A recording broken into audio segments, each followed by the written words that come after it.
다음은 이제 그 거주주택 비과세 관련해서요. 네. 그 한동안 거주주택 비과세를 또 제한한 적이 있었잖아요. 네. 그러니까 예를 들면 임대주택을 한 세 채 갖고 계신 분이 거주주택을 팔고 그리고 임대주택도 다 팔고 나머지 하나에서 거주를 하게 된 거예요. 네. 그러면 이것도 거주주택으로 봐야 되잖아요. 네. 이렇게 한 채가 남은 1세대 1주택 그 거주주택에 대해서 네. 비과세를 받을 수 있냐? 네. 받을 수 있다면 어디서부터 어디까지 받을 수 있는 거냐? 네. 이런 질문도 많이 하시거든요. 네. 그것도 생각보다 이제 문의가 많으셔가지고 네. 방금 문의하신 것처럼 거주주택과 장기임대주택을 가지고 있다가 거주주택을 먼저 팔면은 아까 거주주택은 비과세가 된다고 그랬잖아요. 그리고 이제 장기임대주택을 내가 1주택으로 가지고 있다가 내가 그 주택에서 들어가서 거주를 하거나 또는 양도 시점에 1세대 1주택 상태에서 파는 경우도 있습니다. 네. 그랬을 때 이 장기임대주택도 1세대 1주택 비과세는 가능합니다. 네. 왜냐하면 양도 당시에 1주택이고요. 만약에 거주 요건이 면제된다 그러면은 이제 비과세는 가능한데 문제는 이 장기임대주택의 비과세 범위가 제한됩니다. 네. 이걸 그림으로 좀 설명드려 볼게요. 네. 이 사례 보시면은 A가 거주주택이고요. 네. B가 장기임대주택인데 네. 이 두 개의 주택을 가지고 있는 상태에서 2년 이상 거주한 A주택을 팔면 네. 이때 이 B주택은 주택수에서 제외가 되거든요. 장기임대주택은 주택수 제외되니까 먼저 거주주택 A는 비과세가 적용이 되고요. 네. 그 다음에 이 장기임대주택을 내가 한 채 가지고 있는 상태에서 팔잖아요. 근데 이 장기임대주택도 양도 시점에 1세대 1주택이니까 네. 비과세를 적용해 주긴 합니다. 네. 해주는데 비과세의 범위가 직전에 거주한 주택 A주택 판날 이후 오른 부분, 네. 그러니까 직전 거주주택 양도일 이후에 오른 부분만 비과세를 해주니까 사실은 비과세 범위가 굉장히 제한됩니다. 네. 이 장기임대주택은 사실 기존에 이미 다 올라 있는 거고 네. 이 거주주택 양도일 이후에는 별로 안 올라 있잖아요. 네. 그래서 비과세 혜택이 생각보다 작습니다. 이 네. 차익은 이 아래 식 보시면은 되게 복잡한데 기준시가 비율로 안분해서 계산합니다. 네. 장기임대주택으로 있던 기간 동안에 오른 부분은 네. 그냥 일반 과세로 과세하고 네. 중과를 하진 않겠죠. 당연히 네, 중과는 안 하죠. 안 중과 하고. 배제 혜택이 네. 있으니까요. 그리고 1주택으로 있던 기간에는 비과세를 해준다. 네. 세무사님 제가 여기서 어려운 문제 한번 내볼게요. 이 장기임대주택이 한번 그냥 편하게 들어보세요. 장기임대주택을 취득할 당시에 만약에 이 장기임대주택이 조정대상 지역에 있었을 수도 있죠. 그렇죠. 그리고 나서 네. 거주주택 팔고 나서 장기임대주택이 그 이후에도 좀 올랐어요. 네. 올라가지고 이 비과세 범위가 조금 있는 거죠. 네. 그럼 나는 이거라도 비과세 받고 싶다. 네. 근데 이 사례는 거주를 안 해도 비과세가 가능합니다. 취득할 당시에 조정대상 지역이었으니까 네. 거주해야 되는 게 맞을 것 같은데요. 네. 우리 그 소득세법 시행령 154조 1항에 네. 거주요건 면제 사유가 있어요. 네. 그 거주요건 면제 사유에 어떤 게 있냐면은 네. 지자체에 민간 임대주택으로 등록하고 세무서에 사업자 등록하고 네. 민간 임대주택법상 임대 의무 기간을 충족하고 팔면은 네. 거주요건을 면제해주는 예외 규정이 있습니다. 그러니까 이게 지금 지자체에다가 만약에 내가 단기로 등록했으면 4년, 네. 장기 일반으로 등록했으면 8년. 이게 민간 임대주택법상 임대 의무 기간이잖아요. 요걸 다 임대 의무 기간을 채우고 팔면은 취득할 당시에 조정 대상 지역이 있었다 하더라도 거주 요건을 면제해 준다는 겁니다. 와, 그 2020년도 아파트가 장기임대주택이 없어졌잖아요. 8월에. 네. 그 이전에 아파트 장기임대주택으로 등록해 놓으신 분들은 정말 꿀이죠, 꿀. 혜택을 어마어마 몇 억은 혜택을 받으시겠는데. 그 당시에 임대주택은 정말 혜택이 많았습니다. 네. 그래서 이제 그 당시 그 국토부 장관이었던 김현미 장관이 임대주택 네. 혜택을 많이 없애버렸잖아요. 네. 저 상담할 때도 보면은 이 장기 임대주택이 기존의 거주주택 판날 이후에 좀 오른 분들이 있어요. 네.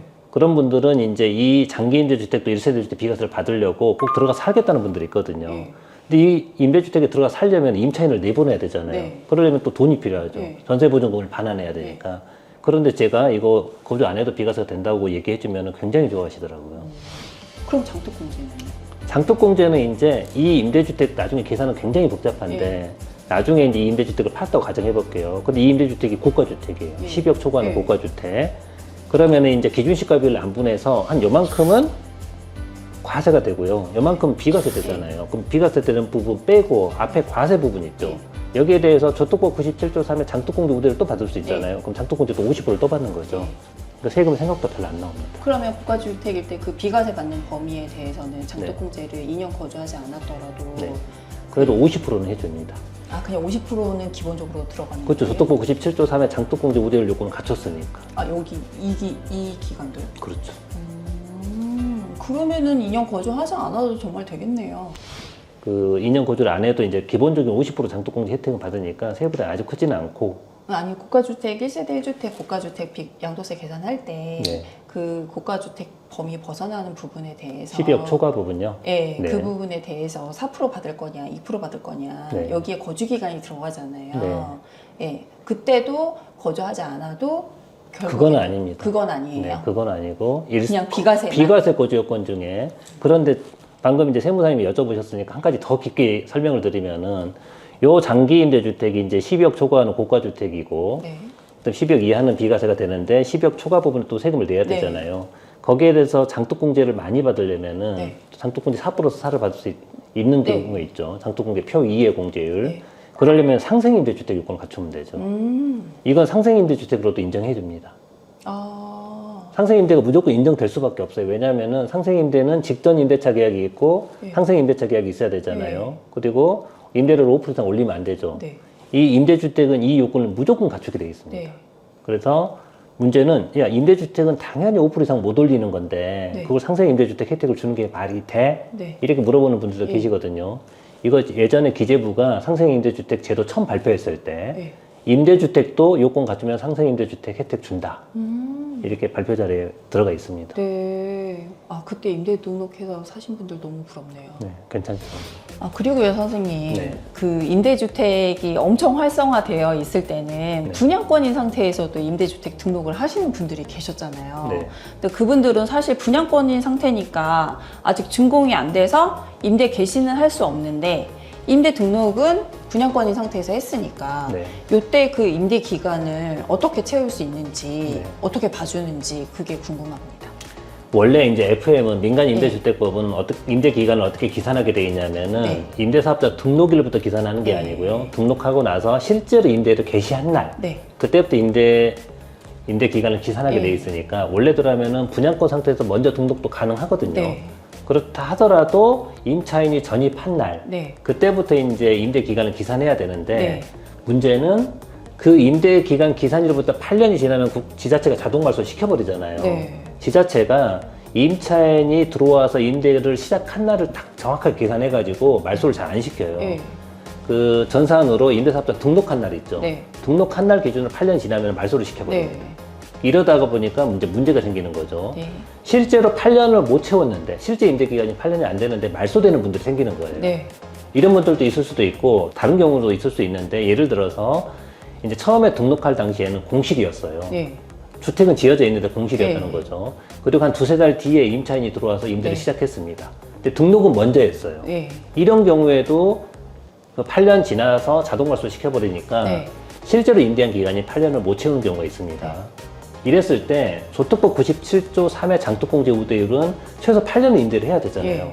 근데 8년 임대 기간을 실제 임대한 기간으로 계산하게 돼 있어요. 네. 등록 기간이 아니고. 네. 그러다 보니까 내가 8년을 나는 다 채우고 싶어요. 앞에 한 두 달을 먼저 못 채워가지고. 네. 그런데 갑자기 지자체가 8년 됐다고 말소시켜버린 거죠. 이랬을 때 세제 혜택을 다 받을 수 있는 거냐? 이건 다 받을 수 있습니다. 네. 이건 법령에는 없고요. 네. 이제 국세청과 기재부 유권해석에 나와 있는 건데 원래 이제 저독법 97조 3의 장독공제 우대를 받으려면 8년을 임대를 해야 되는데 8년 되기 전에 8년을 채울 수 있는 임대할 수 있는 기간을 국가가 박탈해 버렸잖아요. 네. 그래서 이제 그런 경우에는 비록 8년을 못 채웠다 하더라도 임대 의무 기간을 충족한 것으로 본다. 이렇게 이제 해석을 해주고 있습니다. 그 세제 혜택은 다 받을 수는 있습니다. 말소되고 나서 네. 8년을 채우지 않아도 무조건 8년을 봐주는 거예요?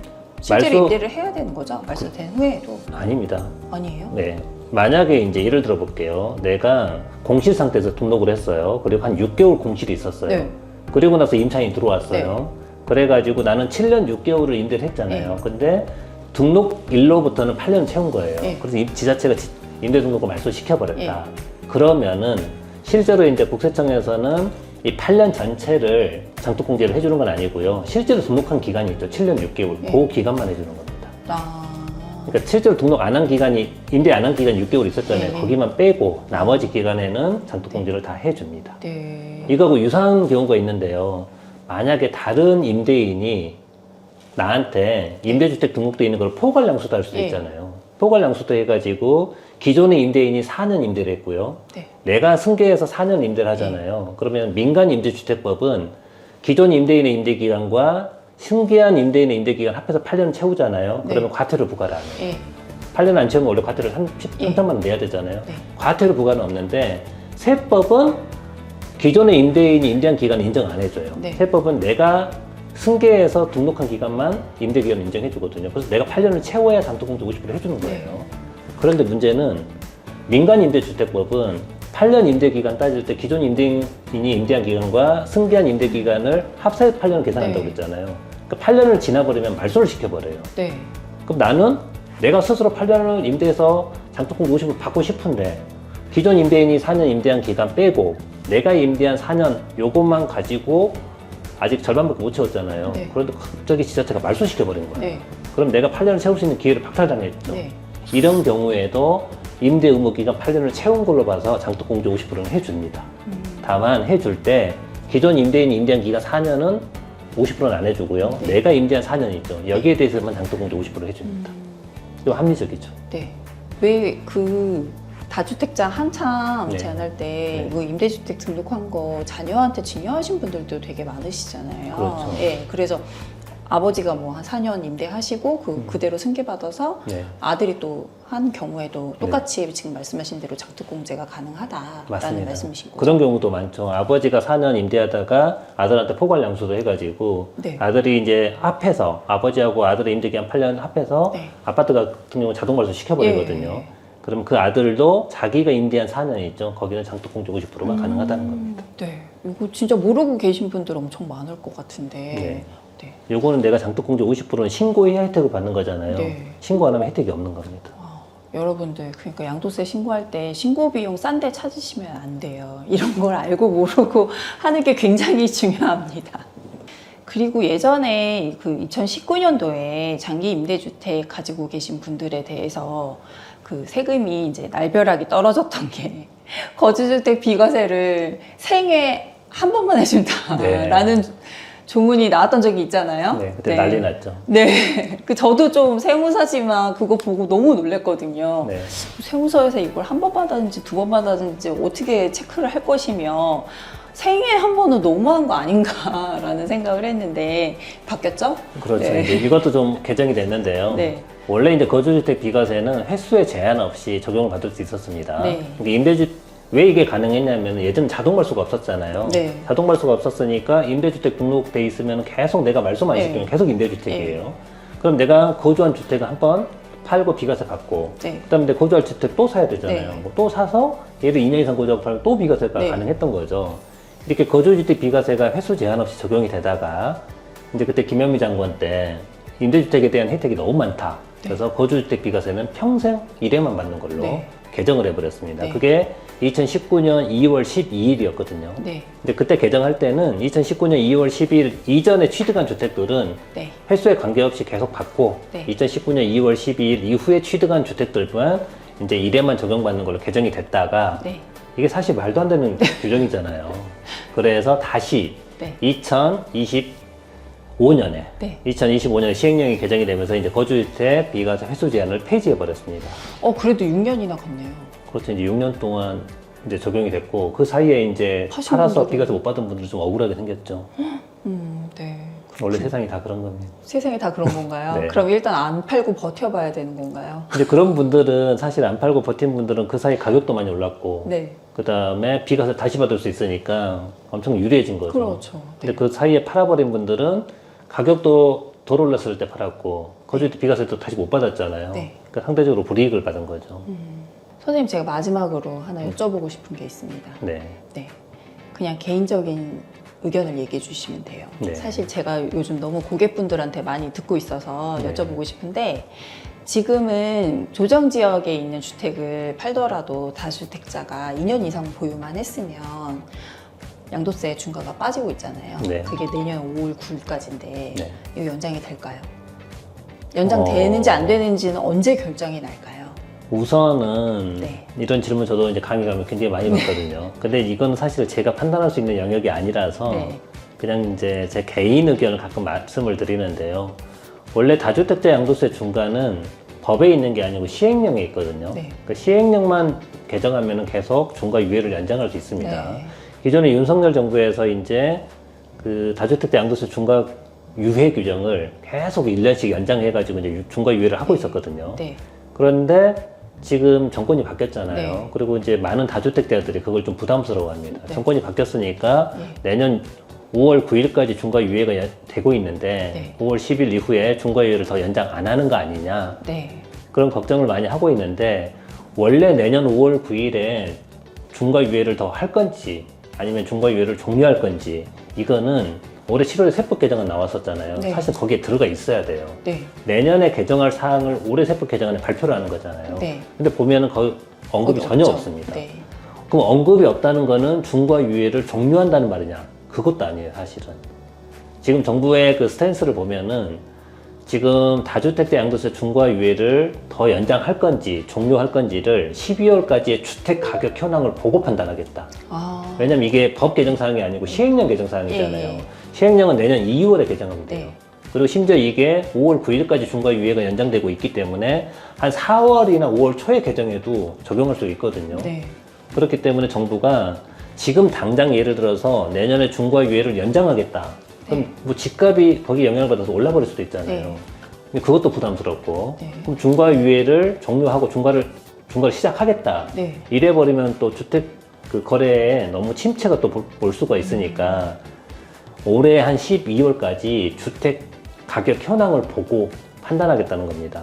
네, 여기까지 해서 오늘 영상 마치겠습니다. 감사합니다. 감사합니다.